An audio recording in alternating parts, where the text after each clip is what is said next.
Good morning, everyone. My name is Tim. I'm an alcoholic and an Al-Anon, and I have a host of other problems that have been solved with the 12 steps, fortunately, sometimes quickly, sometimes slowly, mostly slowly.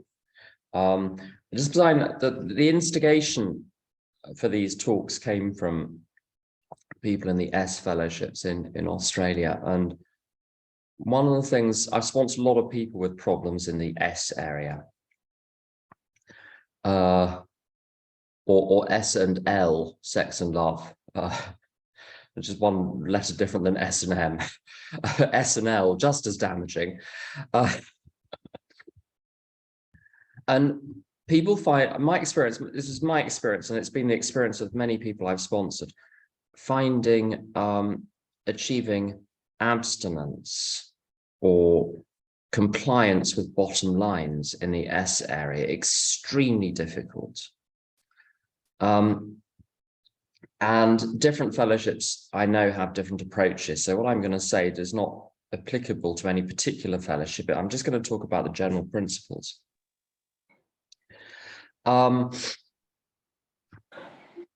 With addictions to substances, you've actually got to make quite some effort to have a relapse or a slip or to drink or use. You've actually got to go and buy the bottle of gin and take it home, get your glass and pour it and drink it. So there's a little bit of a gap between the thought and the action. There's room there for something to come in. Let me just blow my nose. Just give me.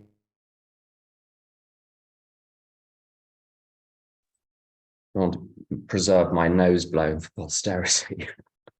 Now, the thing is with the S addictions, you can be walking along the street, or you can have a sudden thought, or a number can flash up on your phone, and you get a little chemical rush. And it's like falling through a trapdoor into another world. And so you've already had the slip. The thought is the slip. You've already triggered a physical process, which is very difficult to stop. Suzanne Vega says, don't uncork what you can't contain. And the thoughts are very difficult to contain once the bottle has been uncorked. Because of that, partly because of this, there are other reasons too. Abstinence is not, in my experience, achieved instantly in very many cases, because the process gets triggered within oneself, and it takes a while before the rest of the program kicks in. My experience also with both food and with all of the S stuff is that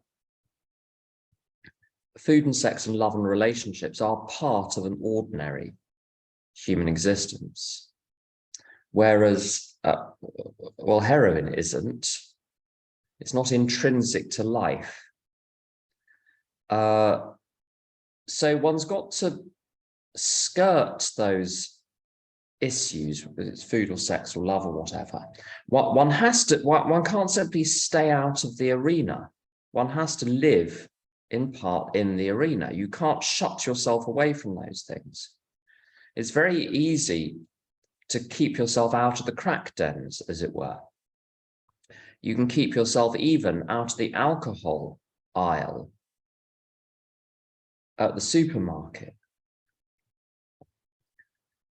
But you can't cut yourself off from one half of the human race, or if someone is fortunate or unfortunate enough to be bisexual, from the whole of the human race in order to avoid temptation. I mean, I really do feel for people in that position. You've got to talk about an uphill struggle. But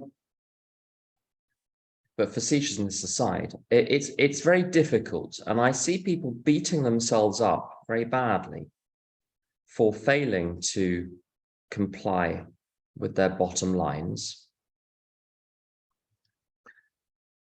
But I think there is a line that must be held And I think it's where the behavior harms others. There are certain things where if the behavior is harming others, rivers sometimes can't be stopped, but they can be redirected. You can't vanish the river is there, but you can make sure that it runs through a safe gully rather than flooding away a village.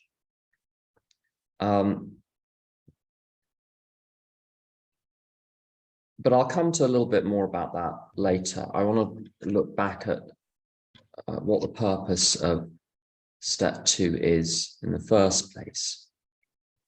For those of you that weren't here for the step 1, we need a little bit of a recap, and the recap comes fortunately in the big book on page 44. So if you're wondering where the steps are in the big book, well, first of all, they're in it. I wasn't aware right from the beginning of my journey in AA. I've been, for the record, I've been sober since 1993. My first Al-Anon meeting was 1995.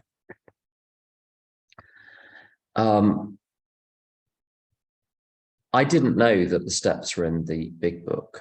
I thought it was simply a history book of how AA came to be what it was. And if in the early 90s, if you went to a step meeting, I can see 1 or 2 people here that might have been in AA then.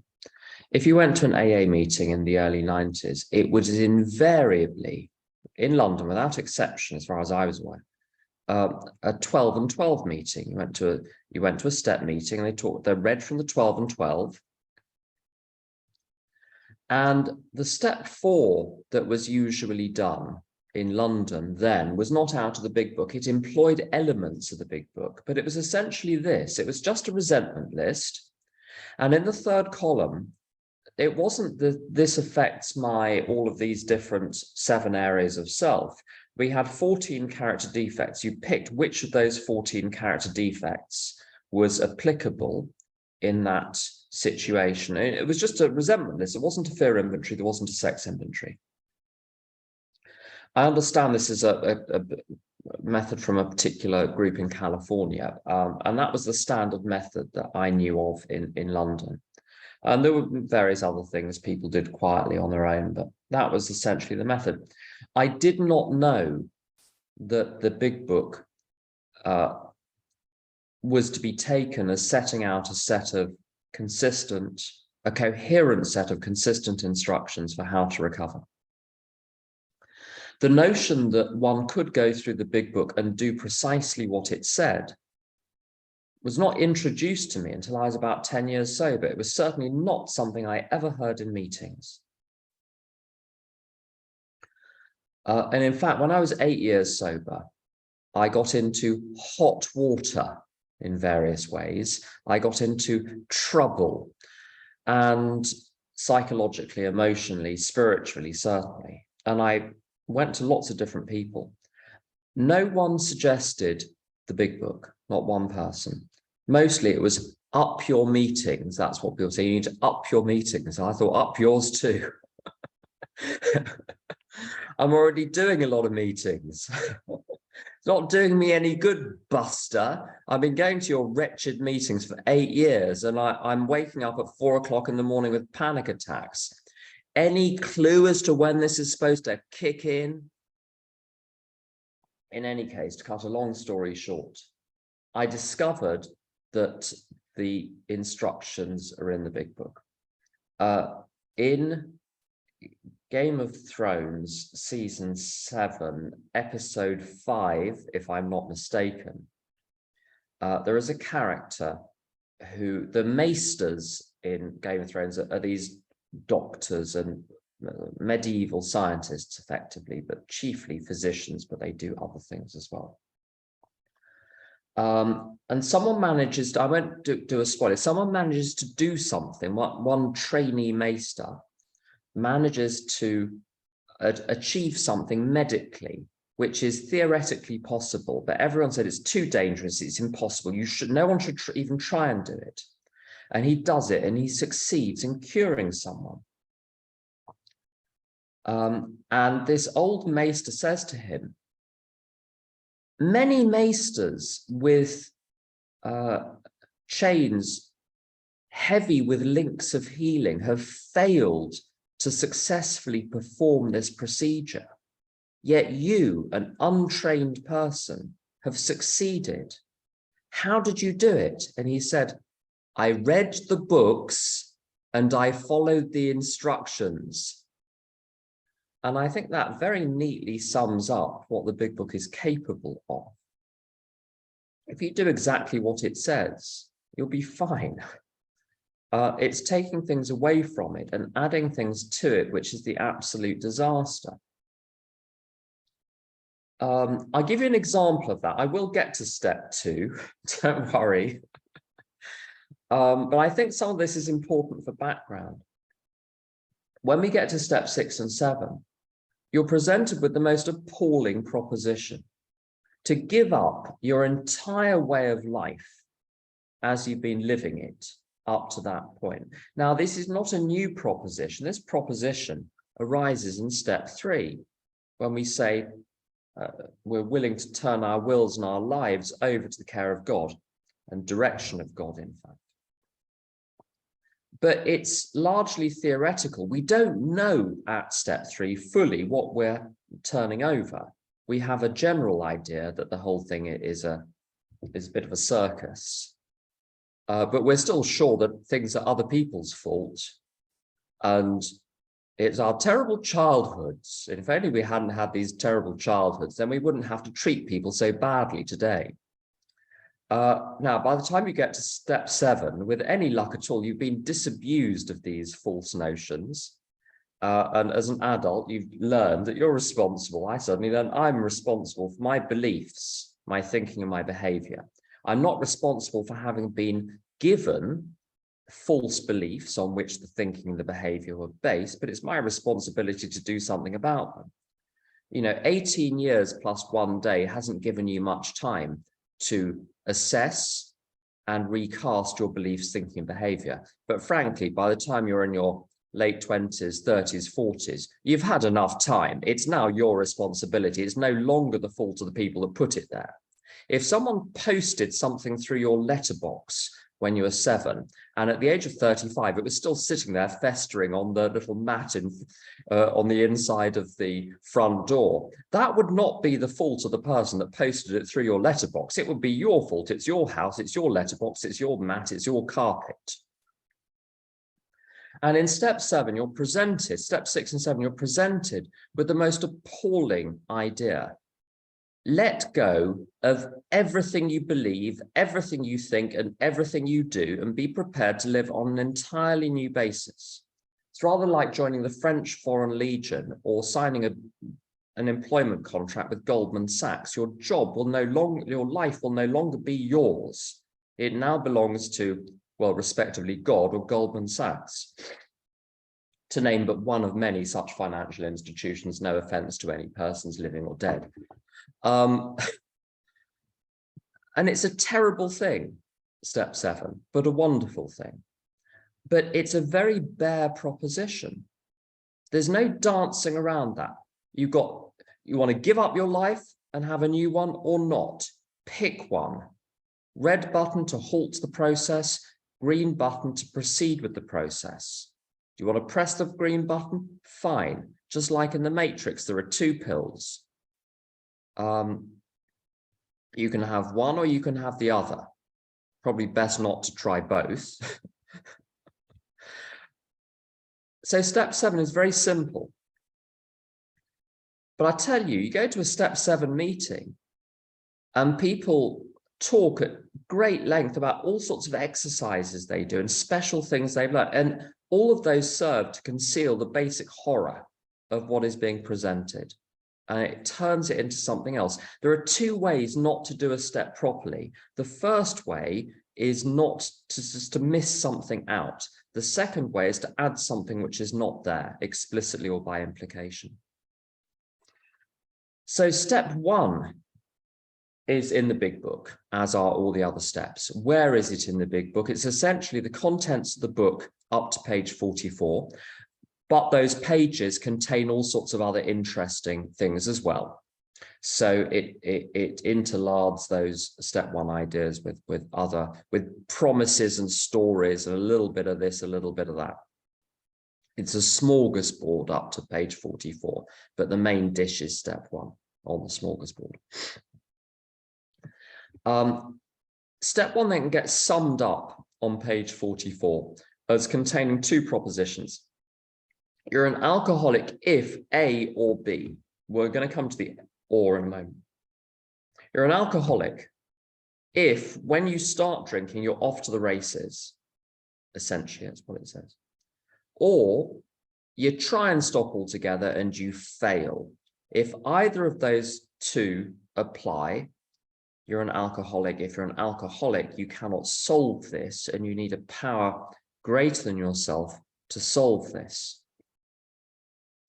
Now, the book says or, but it's very clear that for practical purposes, it must mean and I'll tell you why that's legitimate to read it that way, and secondly, why it's necessary to read it that way. It's necessary to read it that way because if, when I drink, I cannot but drink buckets of the stuff, but I'm perfectly capable of staying away from the first drink, I have no problem.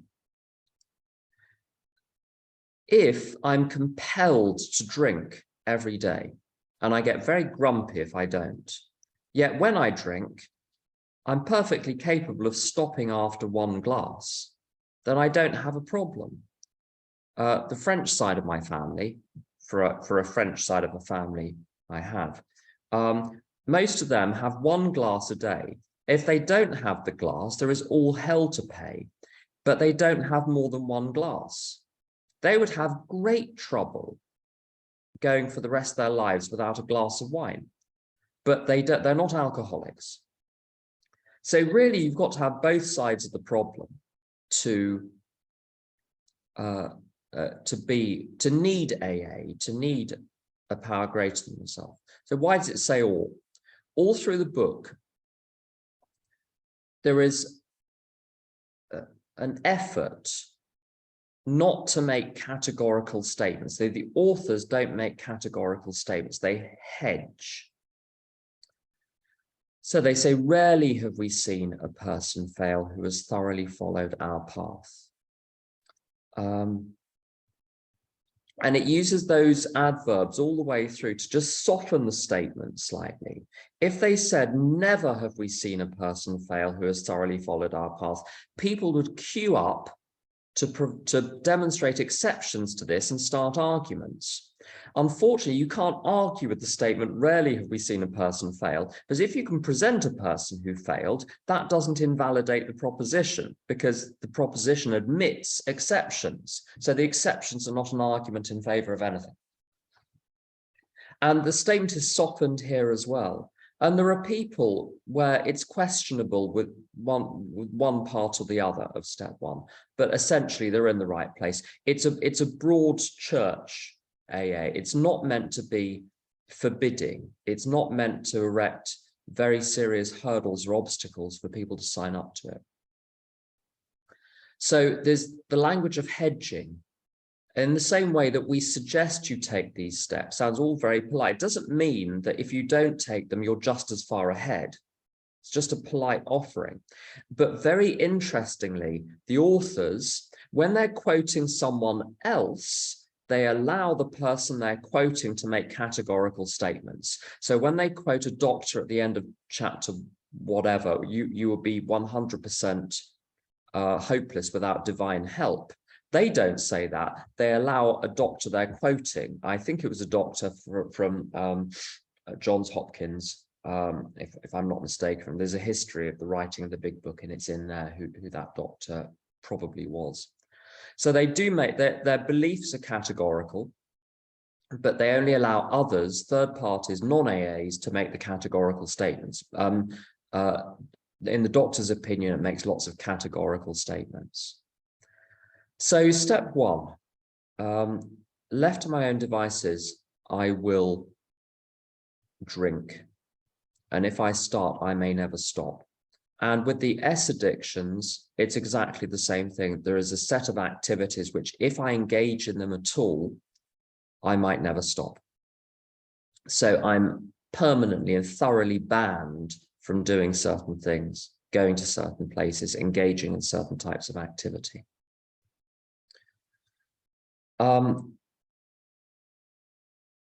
What step 2 says, came to believe that a power greater than ourselves could restore us to sanity. So let's work at that right from the back. What is sanity?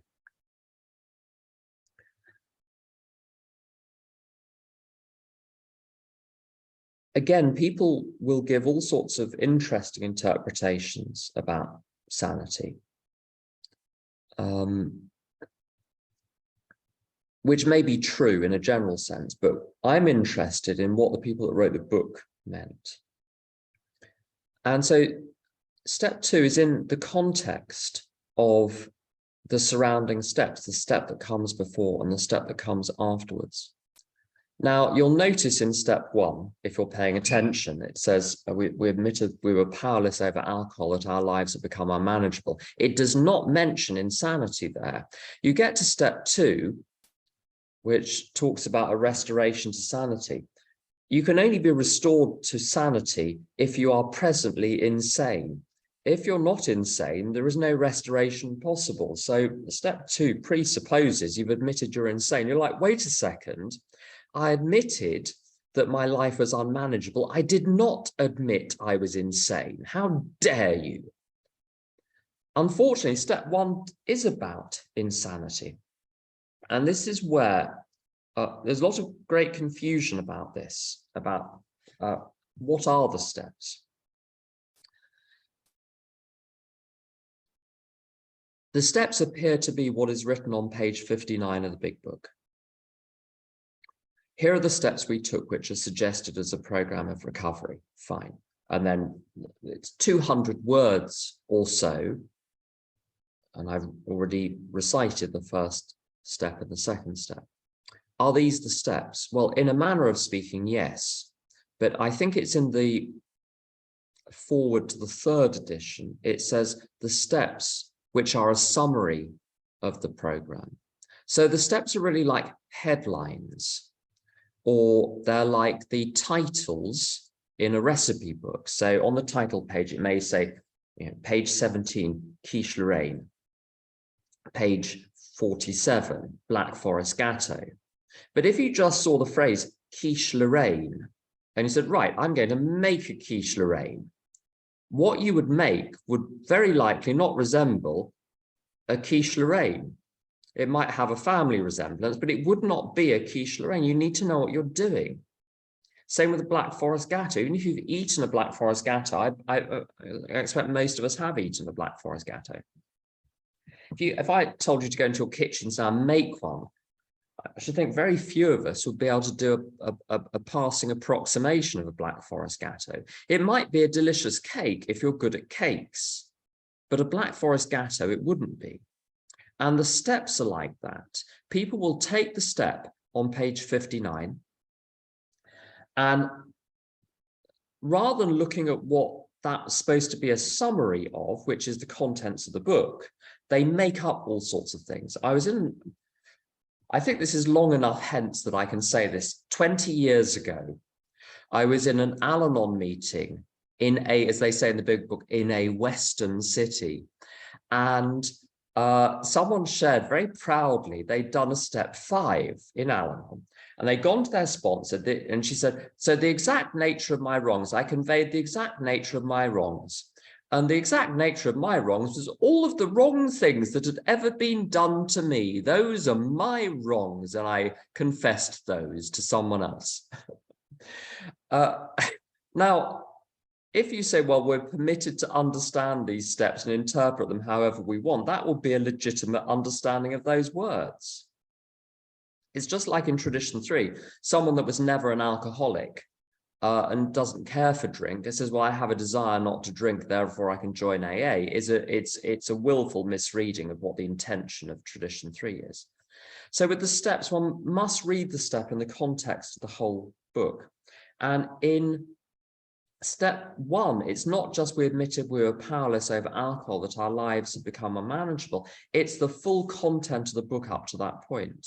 And it talks a lot about insanity. What is insanity, therefore, according to the book?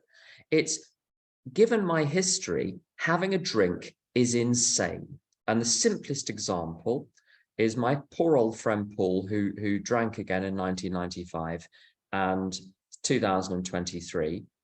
And he still hasn't rejoined AA fully, as far as I'm aware. He's been back a few times, but stayed a few months and gone out again. But he was very solid for a couple of years in the early 90s. If an alcoholic starts again, good luck. And my experience with the S addiction's exactly the same. You're off to the races, you'll be back, but who knows when? And who knows what's going to happen between now and the time that you're back. So sanity in that situation is not having the first drink.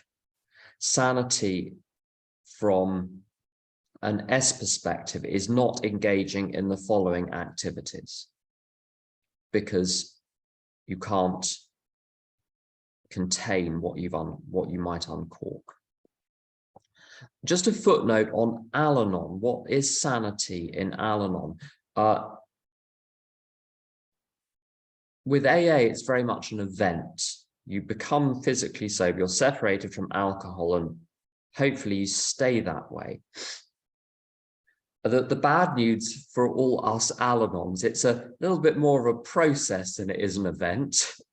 So getting sober, as it were, becoming sober and sane in Al-Anon, I'm afraid, is a long process. It's by no means instant. But I think sanity, in my experience, and this can legitimately be understood in different ways. Well, as soon as you cross-apply the steps to a living problem, as opposed to a pure addiction, the steps do admit quite a lot of interpretation and variation, because they weren't designed for that specifically. So what is sanity for me in Al-Anon? Keeping my big fat mouth shut, letting it begin with me, not taking responsibility for other people, not making other people take responsibility for me.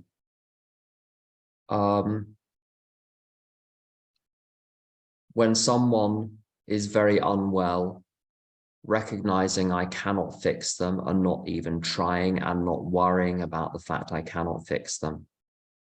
Recognizing I'm 100% responsible for my beliefs, my values, my attitudes, my thoughts, my actions, and my feelings, and you're 100% responsible for yours. As you can see from that definition, that ain't going to happen between now and next Tuesday. But there are a few things which can be done straight away. There's a line in the Just for Today card, which I think is underused. If a large part of the planet were burned to a crisp, heaven forbid, and there were very little left, and the only thing left of 12-step fellowships was the Just for Today card, I think you could reconstruct the DNA of AA and Al-Anon, or Al-Anon in particular, from the Just for Today card, as in fact geneticists, I think, are able to reconstruct the DNA of dinosaurs. They know what the dinosaur might have looked like from the mosquito, which has sucked blood of a dinosaur and is now preserved in amber. It's the same thing. The whole program is contained in the Just for Today card, where it talks about not attempting to fix or regulate another person, working only on yourself. I think that's the sanity, is mind my own effing business, is another summary of the Al-Anon program. The trick is knowing what is your business.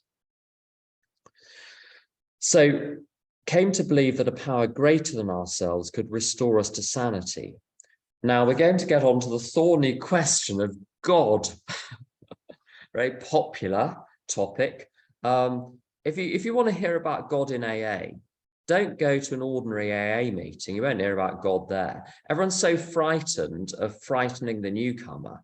They don't mention God. If someone mentions God, all the untreated Al-Anons in the room rush round, trying to sort of airbrush it and manipulate newcomers' views of the situation. They're too stupid to think for themselves. So we have to think for them and tell them what to think about God.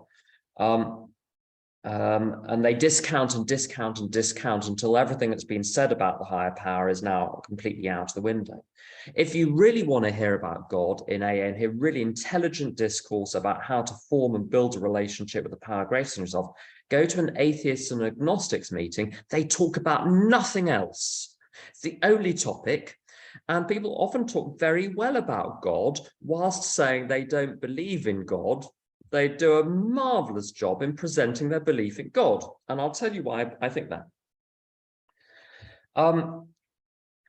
The word is neither here nor there. It's the thing the word denotes that matters. Now, we came to believe that a power greater than ourselves. And then it says later on in the book, that one is God. There we go. So what is God? God is the power greater than ourselves. So we can now dispense with the word God, which is just an empty pointer, and go to this phrase, a power greater than ourselves. That's the working definition. So for that to be understood, so if Susan is taller than Sally, we only know how tall Susan is by knowing how tall Sally is. So to know what a power greater than ourselves is, one has to know what is the self that the power is greater than. So the real job of step 2 is not defining theologically what God is in a sort of medieval sense. Well, what is self? And I think self, this is just my understanding of it, self, from the point of view of step 2, is the sum total of my thinking and oomph, my thinking, my thoughts, my impulses, my get up and go, my ability to get things done. Power, I'm not a physicist, but my physicist friends, of whom I have none, reliably inform me that power is the ability to get work done, simply that the potential to do something. So self, a power greater than myself, a power greater than the power of self. So it's the sum total of what I can do unaided based on my own best thinking, my own oomph. And when I look at my own best thinking and my own oomph, it couldn't keep me sober. I recognized in 1990 that drinking is catastrophic. It was driving me crazy. Even I realized it was making things worse. It was no good me saying, well, I drink because I'm depressed. It was clearly making me more depressed. I drink because I'm anxious. It's clearly making me more anxious. I remember occasions of acting out in the S area and thinking, I don't want to be here doing this, but I'm doing it and it makes no sense. And I wish I weren't here, but here I am. My thinking is fundamentally flawed. Being an alcoholic or a sex addict or a whatever, it's like being a king with a number of generals, and the generals are your only connection to the field of the theatre of war. You cannot see what is going on the various battlefields. You have to rely on the chain of command. You have to rely on the chain of command.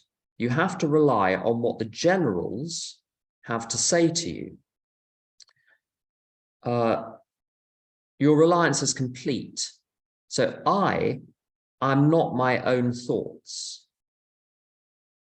I am the receiver of my thoughts. My thoughts think themselves at me and I receive them.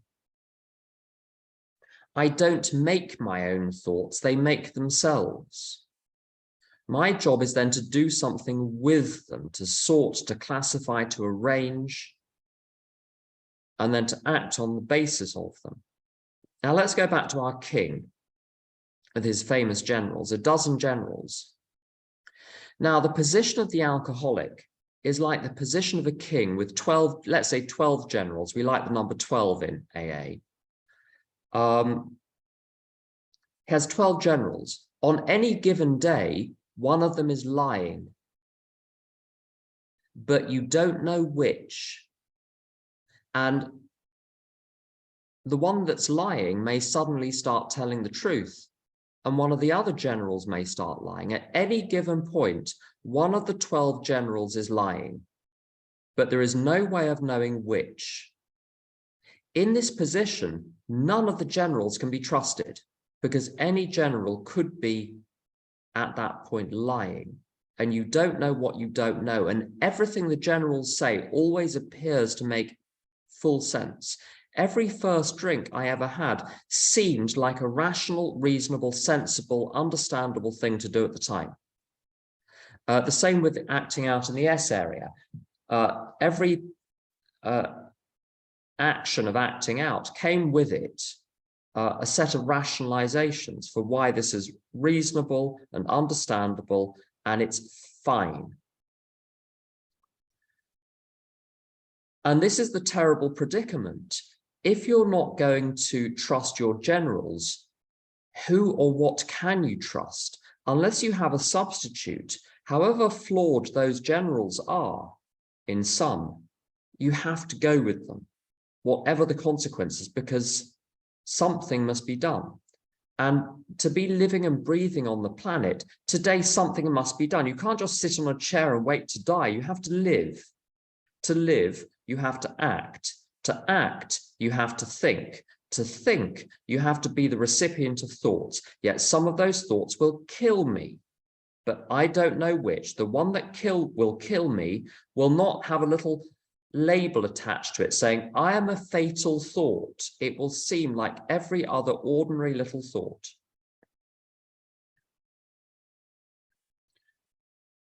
So the sum total of self is that I cannot, in an unrecovered state, that's very important, because recovery is possible.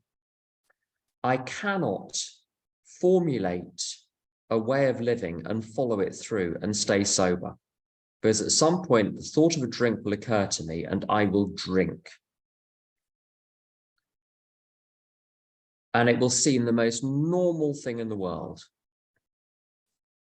There is a film by, I can never pronounce his name, M. Night Shyamalan, whatever, called The Happening, where I think because of how mankind has treated the natural world appallingly, the natural world fights back by these plants releasing spores or something, which causes people to commit suicide. So someone will be sitting there and they will take an ordinary object and just quietly kill themselves with it. And that's exactly what a relapse in an alcoholic looks like. To the outside, it looks like the most insane thing, self-destructive thing in the world. But to the person doing it, it seems the most natural thing in the world. So a power greater than myself, is very simply the origin of a system of thinking and living which can achieve what I cannot achieve on my own. I cannot achieve sobriety on my own. I cannot achieve abstinence from a range of activities on my own. I cannot achieve the sanity I described earlier in relation to the Al-Anon question. I cannot achieve that alone. So the step 2 idea is simply there is a way of thinking, there is a way of living which is bigger and better than the sum total of what I can come up with. And the surrender to that is very practical. It's a surrender to a way of life which completely bypasses those generals. So if the king, with his 12 generals, one of whom at any given point is lying, and therefore none of them can be trusted, if the king has another way to manage the theatre of war, he should take it. And imagine the king has a little advisor who can whisper in his ear, and the advisor is connected to a whole chain of spies and informers and wise people generally who can tell him the truth. Then he can order the generals to act in a certain way. He's no longer reliant on the generals. The generals become his servants. They cease to become his masters. They cease to be his masters. What the program offers is a way of thinking and a way of believing, a way of thinking and a way of acting, which completely sets aside one's own native thinking processes. Certainly until one has got well, once one has got well, one can start to activate one's own thinking again. One starts to be able to rely on one's own thinking again. The generals become truthful, or one acquires the ability to discern a lie that one of the generals is telling.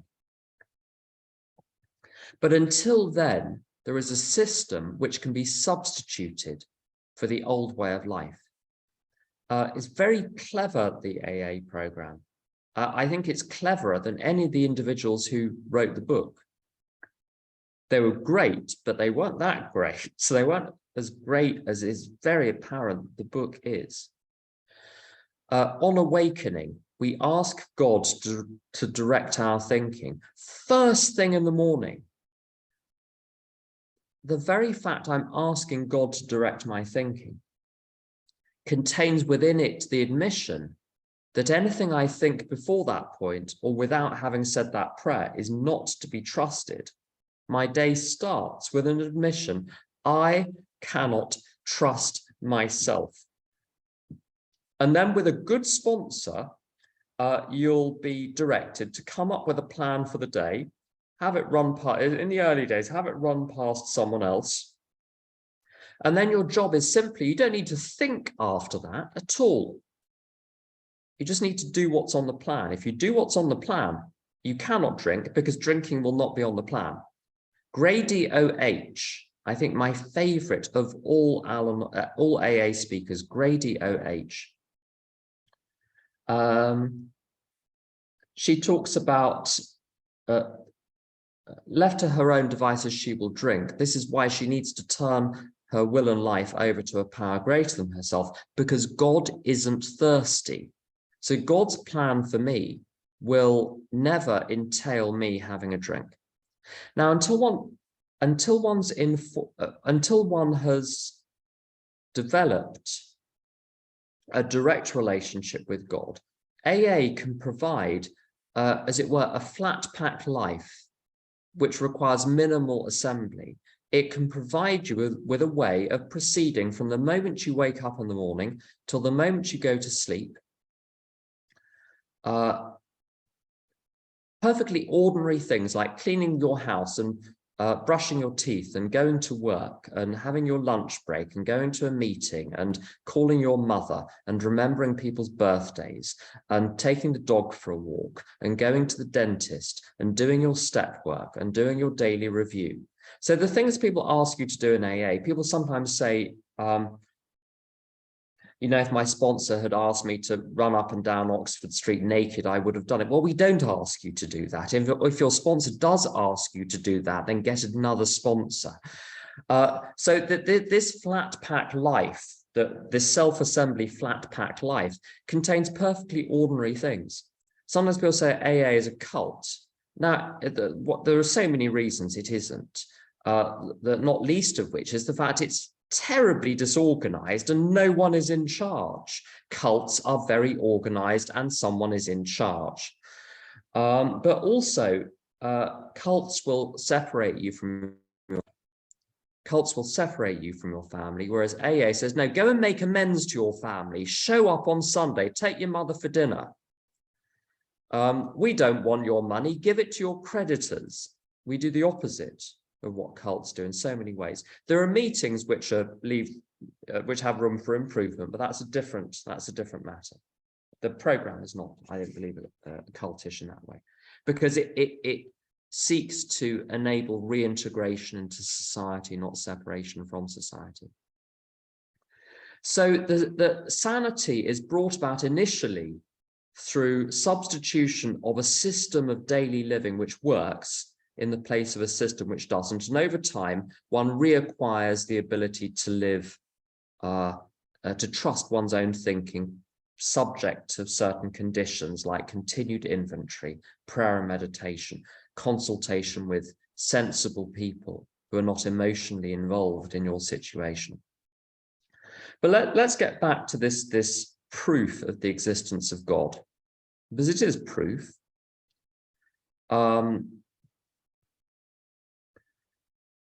So the power greater than myself. If left to my own devices, I cannot but drink. I will necessarily drink.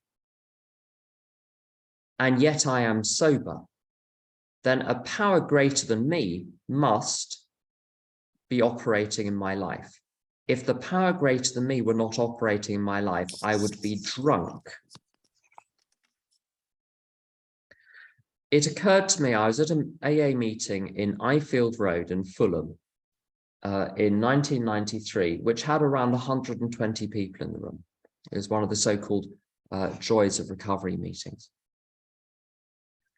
And I'd been going through one of my cynical phases about recovery, but I couldn't be cynical about this. I heard people's stories about their drinking. It was very clear. Number one, these people shouldn't drink. Number two, these people had no choice but to drink for many, many years. How do we know they had no choice? No one would have voluntarily done what they did, given the consequences. That's how you know you're powerless. If you have the most terrible consequences and you keep doing something, you're either powerless or you're thick. If you're not thick, you're powerless. There we go. And yet these people had been sober for days, weeks, months, years, and decades. I remember Angry Sue had been sober since 1963. This was 1993. Either they weren't powerless or had not been powerless, and that was clearly untrue. The stories were authentic, and they certainly hadn't got together in order to lie to me. For what purpose? Why would they do it? It didn't make sense. I had to believe that they had been powerless, and yet a power was clearly operating in their lives, enabling them to stay sober. Therefore, a power greater than them existed because one could see its operation in their lives. The wind, you can prove, exists because nothing else explains the movement of the leaves on the tree. Gravity must exist because you see its operation. When you throw an egg out of the window, it falls to the ground. So something is operating. If it's not gravity, it is something which, to all intents and purposes, is like gravity. You might as well call it gravity. So does God exist? Well, a power greater than them exists, all of those people. You multiply that across AA, a power greater than millions and millions of people exists. And that's a very powerful power. When you see the aggregate effect of that power on the lives of people in AA, and you think that each person in AA, if they get well, will positively affect the lives of literally thousands of people. All the people they ever encounter are impacted positively. So you multiply the number of people in AA by the number of people those people have encountered sober. That is how much of an effect this power greater than ourselves has. Now, if it is not God, it has the qualities of God. It has the qualities of an extraordinary and apparently infinite power.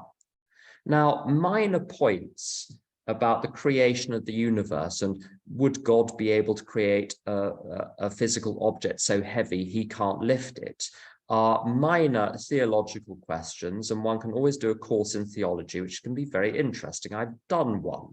I know it's interesting, but it's not relevant to step 2. Either Sally sitting next to you is sober or she's not.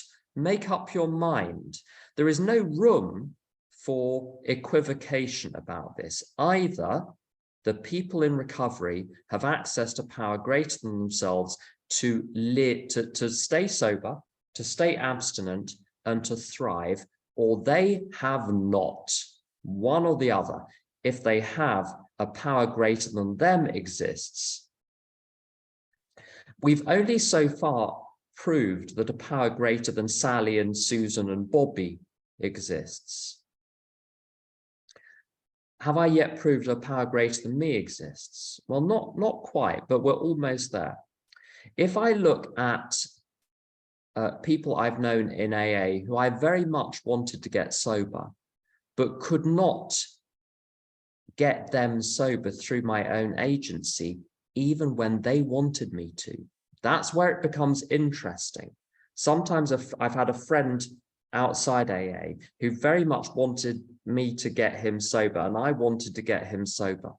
He wanted it, I wanted it, but it didn't work. And then these people do get sober. It is clear that the power that can affect other people's lives is a power greater than me, because it affects in them what I cannot affect in them, even with my best efforts. So that power is not just greater than them, it's greater than me.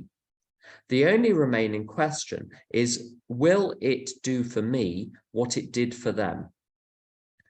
If you have any science from school, you'll know about the universality of scientific laws, whether it's physics or chemistry or whatever.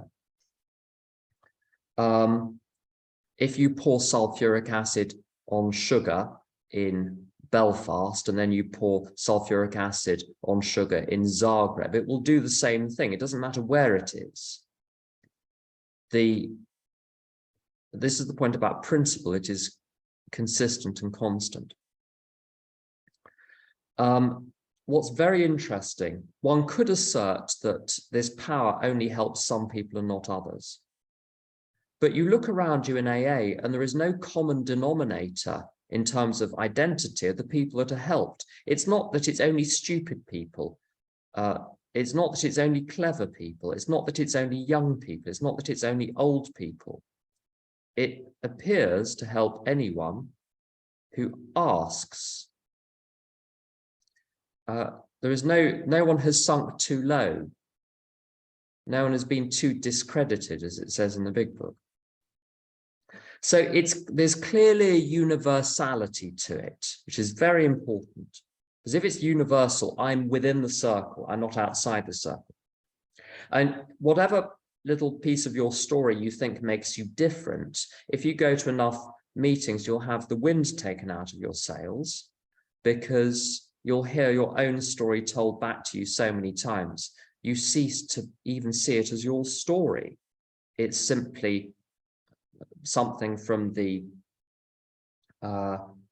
array of things that can happen to a person. Well, that happened to me, but it's also happened to many other people. It is not me. So this power is clearly universal. The only remaining fear is, well, maybe it's random. Maybe it's haphazard. Maybe it just strikes some people. This is why I'm going to be controversial. I don't like the talk of miracles in AA, because it implies that something magical has happened, and one just has to sort of wait for a miracle. No, you don't wait for a miracle. When you go to the wall and turn the switch and the light comes off, oh, it's a miracle. No, you switch the light on. The program's like that. It's not a miracle. It's the operation of fixed laws.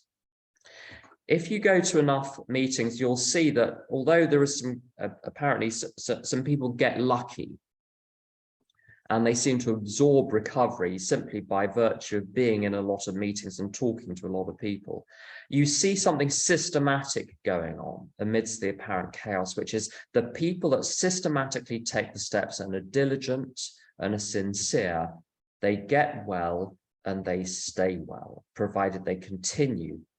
They keep on here are the steps we took, we keep on tooking. Provided we do that, we're fine. So step 2 really takes me to the precipice of step 3. I've demonstrated that God exists. So if God is the word for the power greater than myself, a power greater than me exists, and other theological questions can be set aside. Can that power restore me to sanity? Well, it's restored everyone else to sanity. Why not me? And if you're scientific, if you see a law operating very widely, your assumption is that it will be universal, not the other way around. So the scientific approach is to say if it's worked for other people, it will work for me. It's not the reverse. So it will work for me. There's only one piece of faith which is required. At this point, we have almost entire certainty that if we take the rest of the steps will work. But there is never a guarantee about a future event. And so what is faith? Faith is the courage to take actions with uncertain outcome. Belief is theoretical. Faith takes the belief and turns it into action. So all I need at the end of step 2 is sufficient courage to take the rest of the steps. And in a month's time, 4 weeks' time, we'll go on to step 3. So Jason, that's all I've got. Have you had any questions come through the chat? We did have one question about the name of the speaker that you mentioned. Was it Grady O.H.? Grady O. Yeah. Okay, that was one question. So we've got a raised hand. Angelo, go for it. Hey, my name is Angelo. I'm a sexaholic. Thank you, Tim. So my question is, you said about, okay, I cannot trust my thinking. At the beginning, you said that, and you said that, yeah, I pray the 11-step prayer or go through this 11th step and check my plan with somebody else. How practically are you doing it? How much and how you apply it in your life? Okay, so we've got 2 phases of recovery. The first phase of recovery is in your early days and weeks and months when you're still mad. And then as you take the steps, you complete the amends, you sponsor other people over the years, sanity returns. And also, once you're in for a few years, I have to make very, very few decisions because almost everything in my life I've been doing for years. I don't need to think about anything. If there is a novel situation or a difficult situation, I run it past someone else. But in early days, the advice to most people, which I think is right, is put off all big decisions except step 3. That's a big decision. But apart from the big decision of step 3, put everything else off. If you're married, stay married. If you're single, stay single. If you're in a job, stay in the job. Maybe if you haven't got a job, get a job. That maybe is the only thing that might be useful in early days. But don't rock the boat. Don't make any big decisions. If you don't make any big decisions, there's almost nothing to decide once you establish what the basic obligations of your life are. So to pull someone into that process of saying, right, what should my weekly life look like? What would a sensible person, given my circumstances, prescribe for a sane, healthy day where I look after myself, I fulfill my obligations, and I do a few enjoyable things. And there's very little that can go wrong then. All you have to do is stick to the plan for the day. Luke. Hi, Tim. Thank you so much for that. That was really cool. I just have one question, and it's a practical one. When I came to rehab, I had a situation ongoing in London that had happened on my relapse, and it involved the police. And when I came here, I was struggling with this thing of like, what is my action like on a practical level to engage and to see that through and to improve the chances of things going well there? And when am I becoming like obsessive and trying to sort of dominate and take my power back in a situation? When it's a practical issue, how can I resolve around step 2 to do the right thing? Okay, so that's good question. That's good question. Sorry. There we go. Okay. So if you've got a medical problem, you go to the doctor, you present your symptoms, you present your situation, the doctor writes a prescription, and you go off and you get the prescription filled, or you take the action suggested. To me, sanity, I had a tricky situation this week. I worked out what to do in conjunction with someone else. I ran it past a couple of other people, got an action plan, implemented the action plan, forget about it. So if you can't trust yourself, you find someone who is trusted to think through the situation with you, to devise a plan, you implement the plan, then you leave it there. So in each house, there is a room where there is a designated activity for that room to keep the activity in the room. The insanity is when you have a problem, taking the problem and trying to deal with it in every room of the house so that it fills your entire consciousness, fills your entire life. Samuel. Hello, here's Samuel, sexaholic. I would like to ask 2 questions if I can. The first one is that I have troubles with big self-criticism, and I also see that this is a bit affecting my relationship with my higher power, that I think my higher power is also a big critic. And I want to ask if you had some experience, maybe how to overcome this distance from higher power of this maybe thinking that it's critical and bad. Yeah, very good question. Yes, this is relevant. This is very relevant to step 2. So the point about it being a loving higher power, what is to be criticized in my life is not me, it's my beliefs, my thinking, and my behavior. So if you were a chef and you were using all of the wrong knives and cooking equipment, the head chef would come along and replace your knives with better ones, would replace your techniques with better ones. So the knives should be criticized, the techniques should be criticized, but there's nothing wrong with the chef. The chef is simply using the wrong techniques and using the wrong equipment. And that's why later on in the program, I don't know what step you're on, but later on in the program, in step 4, it talks about a fact-finding and a fact-facing project, which means we're interested in facts, not in moral judgments about the facts or moralizing. They are moral judgments, but they're not moralizing. Moralizing is when you wave your finger at someone and say, you're bad. So it's the difference between an error and sin in the religious sense. An error is simply to be corrected. When there is a sin, the person is to be punished. And so I think what is healthy is to move from a sin-based perception of wrongs to an error-based perception of wrongs. So to treat it as being no different than arithmetic. So if you say 2 and 2 is 5, you're not bad, you're just wrong. And you'd rather be wrong than bad. So to embrace being wrong, because then you can be, the situation can be corrected. Barry.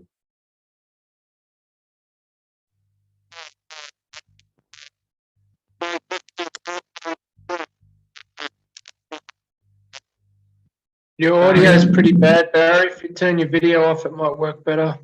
Or possibly, actually, Barry, if you can type your question, that will be helpful. I'll come back to you. I'll take Mark's question now. Thanks, Tim. Thanks so much for taking the meeting and everything. Yeah, I just wondered, you know, with regards to any decision or action or behaviors in recovery, the faculty that tells me that it's the right thing, that is, as I understand it, which is very limited, a form of intuition. And the book talks about intuition all the way through, well, on and off, and kind of sums up that actually it will become something that we rely on. Can you comment on how you know when something is right that you're doing? Or yeah, it's a very good question. Bill C. Talks about, he says, you've got to follow your gut, not your head.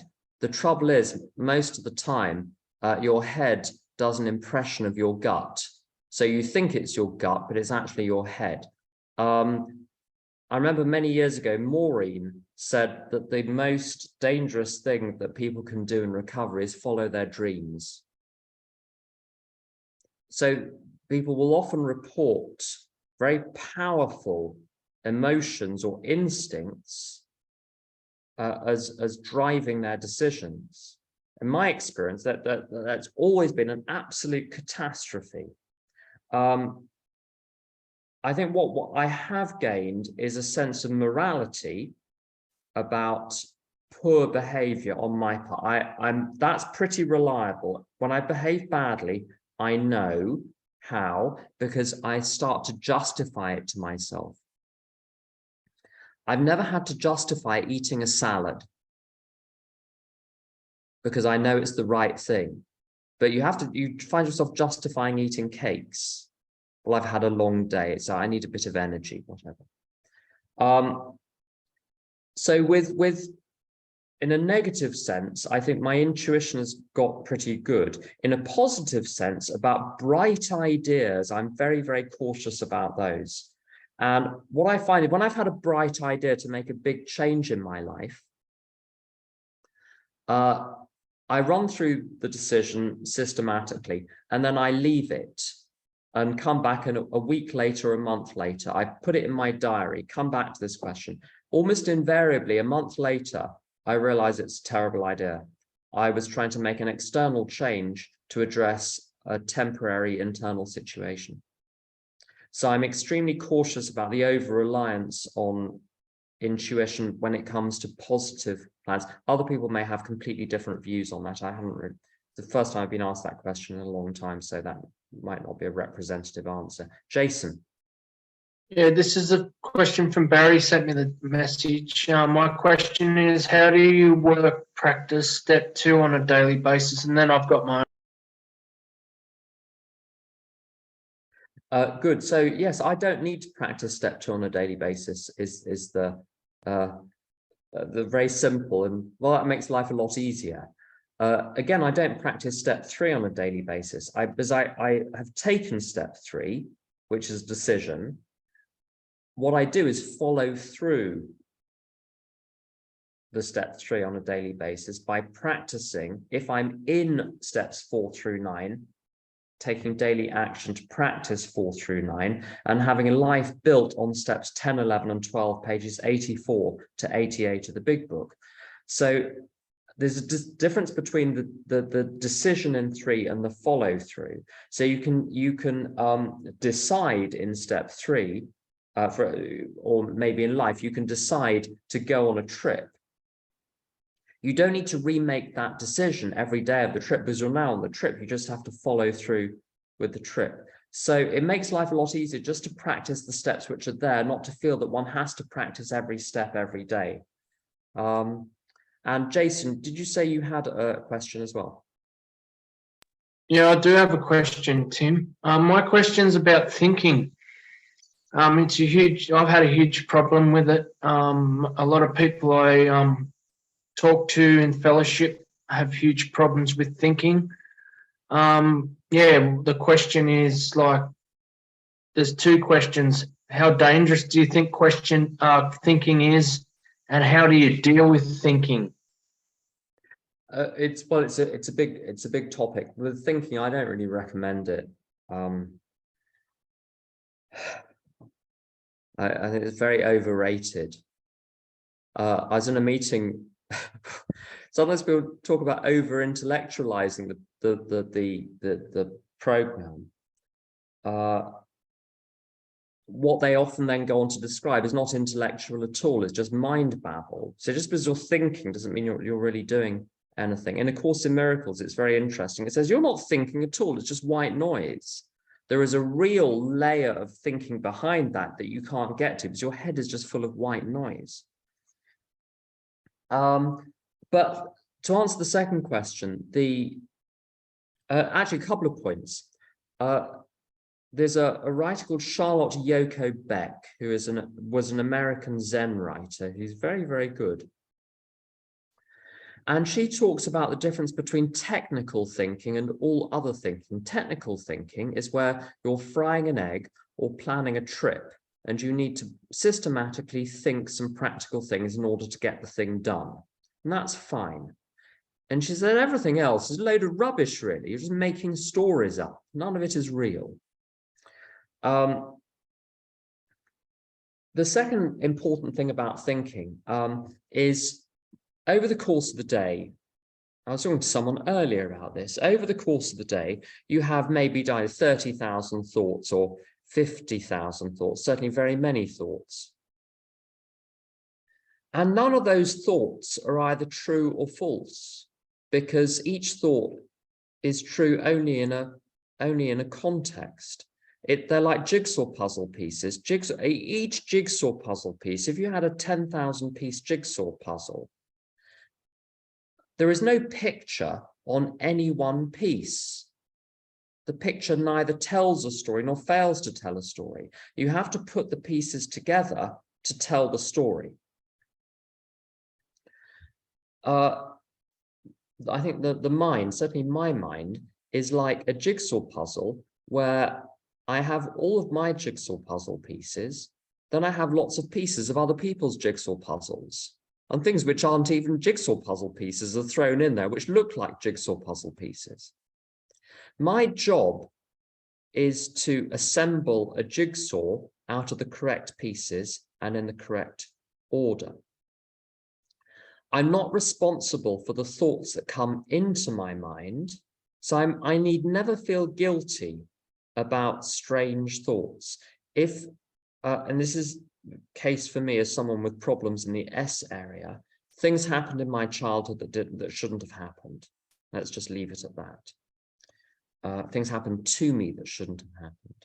And when that happens, the bulkheads between different parts of your mind get eroded or broken. So sexual thoughts will leak into different areas that don't belong there. For instance, in a work context, you'll be talking to someone and there is a sexual thought, and you're like, my God, I'm at work. This shouldn't be happening here.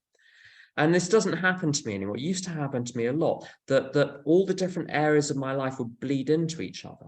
And I used to feel incredibly guilty about that. And I don't anymore. And in fact, most of that has stopped now, that the bulkheads have been re-established. There are boundaries between the different areas of my life, and the different areas do not bleed into each other anymore. But the point is that I'm not responsible for the thoughts that come into my mind. I'm responsible for what I then do with them. I'm responsible for what I build out of them. But to remember that almost no thinking in my life has any utility, any usefulness whatsoever. Which is why I do a lot more reading and listening than I do thinking. I do very little thinking. Because it's not necessary and it doesn't do me any good. And the quality of my thinking is so poor. I'm better off listening to someone that's really thought about something and written down something sensible. Listen to that instead. Freestyle thinking is very dangerous. Unstructured, my first sponsor, Doug, said unstructured free time is very dangerous. Do not have unstructured free time. Unless you're really very well, then you can freestyle a little bit. But certainly in the first few years, don't have unstructured free time. Know what you're doing when you're supposed to be doing it. And this is not something that we've made up or is true just for us. I don't know much about the various monastic orders, but I do know a little bit. And this idea of this so-called office of the hours, where at each 3-hour interval, there is a set of prayers that are said. So terce and sexton, known, compline, and so on, vespers, lauds. Because if the day isn't structured, your mind will produce hell. And so the purpose of the structure is to bring you back with the bells that start the service, and then this same service again and again and again, to bring the person back to the center. These are people living a monastic life. These aren't people even out in the world of social media and all the other rubbish out there. So to not have one's own mind as the center, but to have something else to live by. And that's the whole purpose of step 2, is to have something to live by other than the thought that has just occurred to me, because that's the danger. So what I think is usually of very little consequence. What I feel is of very little consequence. How I'm living, that's the bit that matters. So Jason, I think that's all we've got for questions, unless you've got any more from the chat. No, there's no more questions. Does anyone want to ask Tim a question before we end the meeting? I think, yeah, someone's got their, Sar's got your hand up. Sorry, I couldn't find where the raised hand. Go for it. A question that's alive in me with regards to step 2 or steps 1, 2, and 3 is around exploring that through different fellowships. And I have more of a curiosity around, Tim, as you spoke, having been in AA and then Al-Anon. So if intrinsically I've worked these steps, and I'm also working with a sponsee at the moment who is in 2 different fellowships, I'm wanting to, it's like, can you ever overcook that? Or like you said, you know, you don't do the step 2 because it's living inside of you. So that's what's alive for me in my question, which isn't exactly formed, but perhaps you get the essence of what I'm trying to ask. There's a line in Parks and Recreation where Ron Swanson says, don't half-ass 2 things, whole-ass 1 thing. And when I was new, I just did AA. After about 1.5 years, I added Al-Anon. I've got into trouble by trying to ride too many horses at once. I found a way and it's taken a long time to integrate the Al-Anon program and the AA program into what I operate as a single program in my life. Having multiple sponsors in multiple fellowships with multiple processes, I've met people who are on step 2 in one fellowship, step 7 in another fellowship, step 11 in a third fellowship, and I don't understand. I've never been able to make that work. Trying to reconcile different systems, very, very, very, very difficult. What does help though, one great difficulty, if you're trying to get sober in AA and you're still haunting venues, sex venues, and you're still eating cakes at 3 o'clock in the morning when you shouldn't be eating cakes at 3 o'clock in the morning, you're probably going to struggle to stay sober. And it might be necessary to establish some practical sanity around sleep and diet and certain other activities in order merely to stay sober. Certainly with people who are because this so-called chemsex phenomenon, that sex is intrinsically tied up with chemicals, and you can't separate the two. They're part of a single pattern. And I've met people that are in AA that can't get sober because they keep taking crystal meth. Why do they keep taking crystal meth? They keep hanging out on hookup apps. So the hookup apps have to go for the crystal to go, for the alcohol to go. It's all tied up together. What I've found helpful myself is I only do 2 fellowships, but I qualify for a lot more. I need to be careful around a lot of different behaviors. Is to have a solid steps 1, 2, and 3 with all of the live issues.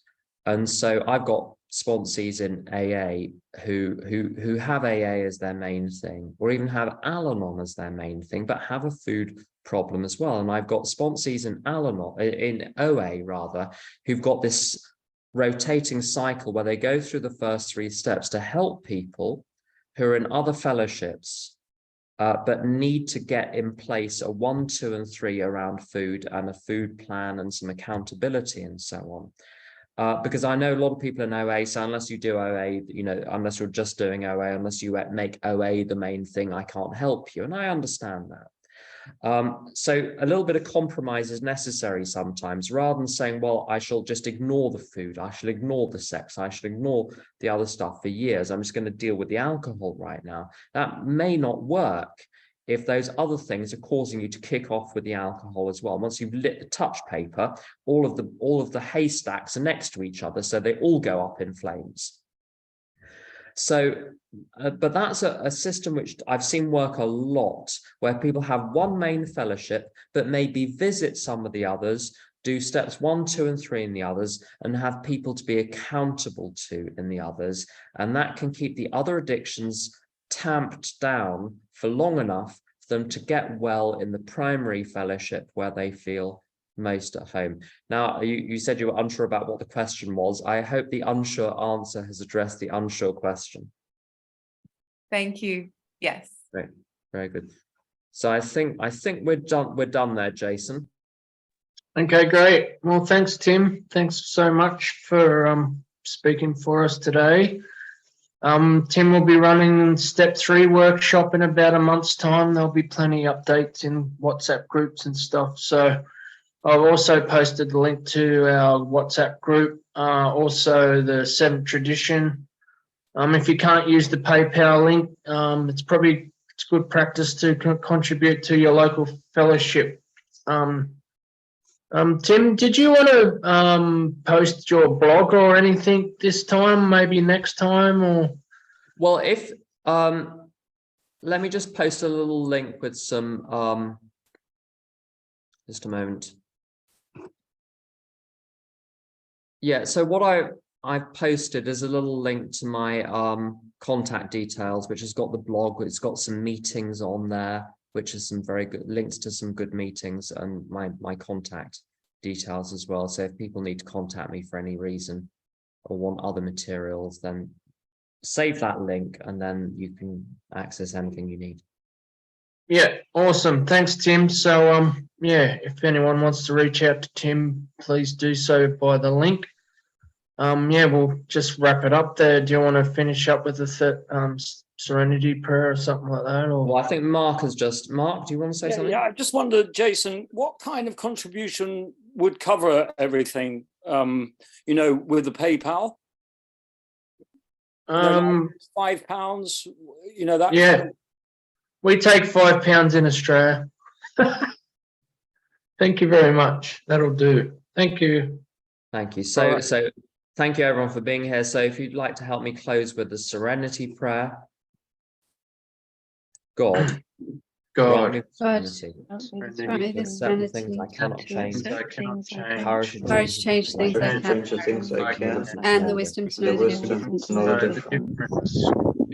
Thanks everyone. Thanks, Tim. Thanks, Jason. Bye-bye. Thank you. Thank you. Awesome. Nice to have you all here. Good to see you, Barry. You got bad connection. I'm not sure. Anyway, good to see you, Shimon.